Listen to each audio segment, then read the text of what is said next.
ایک خرگوش اور کچھوا۔ کسی جنگل میں ایک خرگوش رہتا تھا۔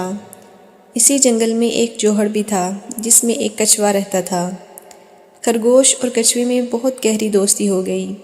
دونوں اکثر اکٹھے ہو کر میٹھی میٹھی باتیں کر کے اپنا دل بہلاتے تھے۔ یوں تو ان کی آپس میں بڑی گہری دوستی تھی، لیکن خرگوش کو کچھوے کی ایک بات بالکل پسند نہ تھی، اور وہ یہ کہ کچھوا جوں کی طرح رینگ رینگ کر چلتا تھا، جبکہ خرگوش دوڑتے ہوئے ہوا سے باتیں کرتا تھا۔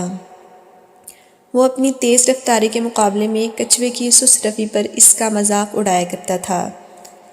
کچھوا کچھ عرصہ تو خرگوش کا مذاق برداشت کرتا رہا، لیکن آخر اسے بھی اپنی عزت کا خیال تھا۔ ایک روز اس نے تنگ آ کر خرگوش کو اپنے ساتھ دوڑ لگانے کا چیلنج دے دیا۔ خرگوش کچھوے کی بات سن کر خوب ہنسا اور پھر اس کا مذاق اڑانے لگا، لیکن کچھوا بولا، یار میں سنجیدہ ہوں، دوڑ میں میرا مقابلہ کر لو، پھر دیکھیں گے کون جیتتا ہے اور کون ہارتا ہے۔ خرگوش مان گیا اور نہر کے کنارے کو منزل قرار دیا گیا۔ خرگوش نے دوڑ لگائی اور تیز دوڑتا ہوا یہ جا وہ جا اس نے آدھا فاصلہ طے کر لیا۔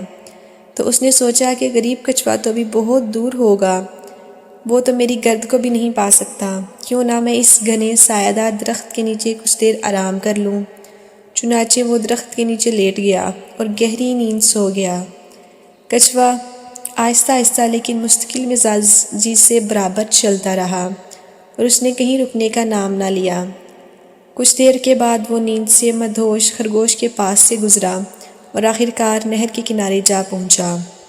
جب خرگوش بیدار ہوا تو سورج غروب ہونے والا تھا۔ اس نے سوچا میں نے بہت دیر کر دی، لیکن خیر کوئی بات نہیں، کچھوا مجھے ہرا نہیں سکتا۔ یہ سوچ کر وہ سٹ پٹ دوڑا، لیکن اس کی حیرت کی انتہا نہ رہی جب اس نے دیکھا کہ کچھوا اس سے پہلے ہی نہر کے کنارے پر موجود ہے۔ خرگوش دوڑ کچھوے سے ہار چکا تھا۔ وہ بہت شرمسار ہوا اور پھر اس نے کبھی بھی کچھوے کی سست روی پر اس کا مذاق نہیں اڑایا۔ اخلاقی سبق: غرور کا سر نیچا ہوتا ہے۔